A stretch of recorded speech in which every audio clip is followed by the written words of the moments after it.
What's happening, guys? Today we're going to look at one of my favorite automatics that I own. I got it a while back. For some reason I didn't do a video review on it, so I'm going to do that now. I did do a preview on it, but I didn't do an actual review, so here it is. It is, obviously it's a Protech here.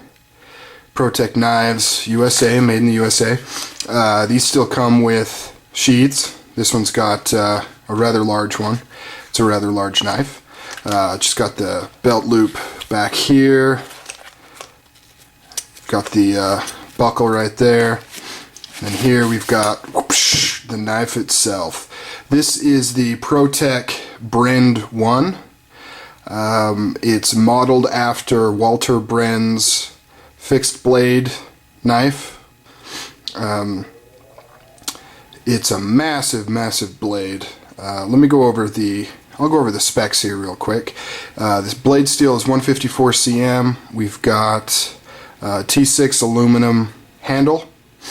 The length on this is approximately, I've got my handy dandy PVK ruler keychain, my bob here. So we've got a staggering almost 11 inches. 10 3/4 inches total length.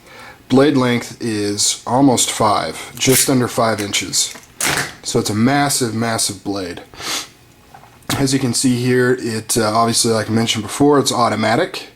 So you press this little button here and the blade majestically flings open. And I can tell you what, guys, the first time I fired this bad dog, I got it in the mail, so excited, pulled it out, whipped it out, flew it open, and I swear to God, a third testicle I didn't even know I had dropped right at that moment. In fact, it made that exact noise, just like that. It blew me away. I didn't know what to do.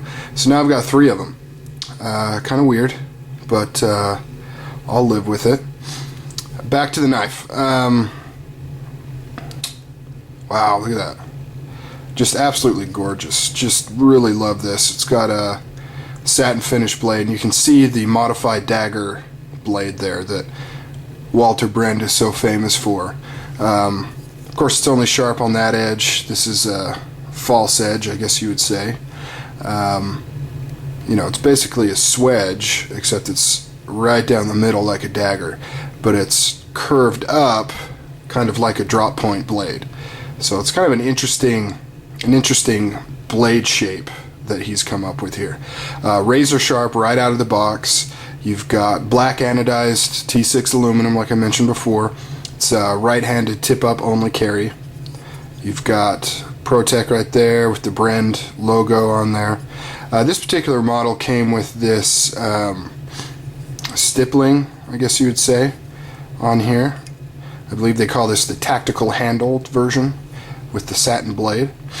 Of course, the Protechs, they just went to town with these Brends, Brend 1, 2, and 3.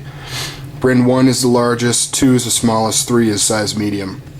They just went to town with special editions, micarta handles and wood inlays, different colors, different finishes, just all over the place with these. They just really went crazy with them. This is pretty much a standard model. I got it for a really good price.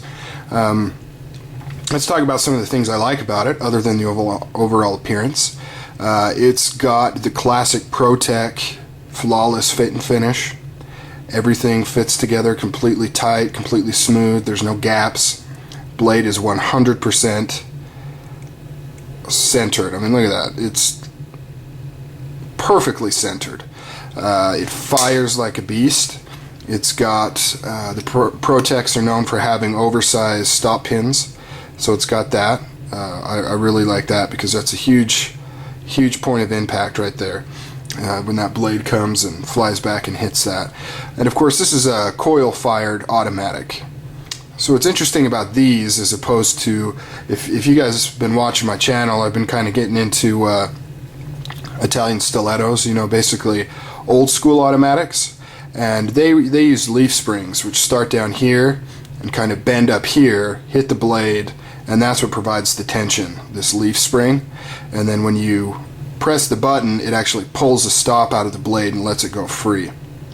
This is different because the entire mechanism of this knife, and that includes the button, the spring, and the lock, is all contained right here. All the magic happens right here. This is all just handle. There's just nothing there. Everything is right here. Basically, it just has a nice wound coil, and this is a little plunger type deal. I don't know if you can see in there. Let me get a flashlight going. Still don't know if that'll really... This isn't the best model to be trying to look at here, but it's just got a plunger, and see up at the top, I don't know if you can see that, how it's thicker.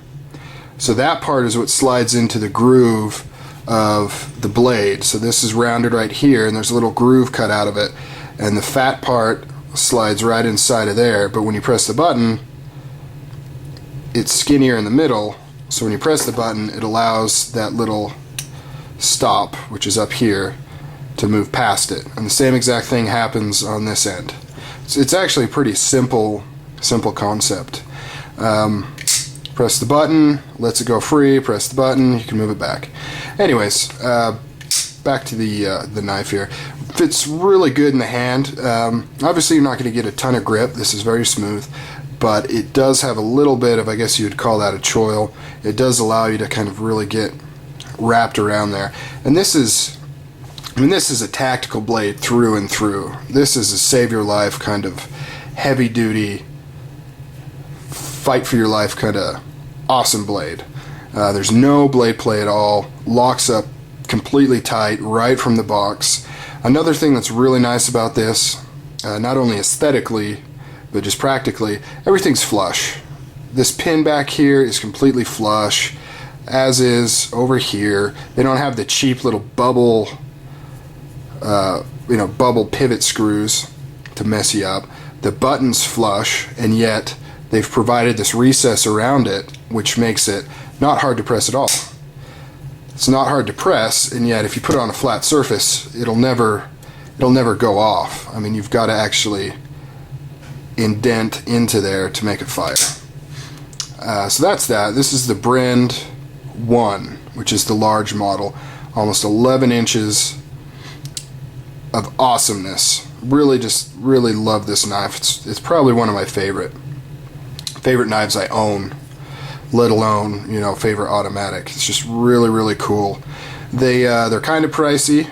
I mean, they're not overly pricey for what they are, but for a large automatic, it's going to be expensive. I think they're going for about $250 for just this base model, and then they only go up from there.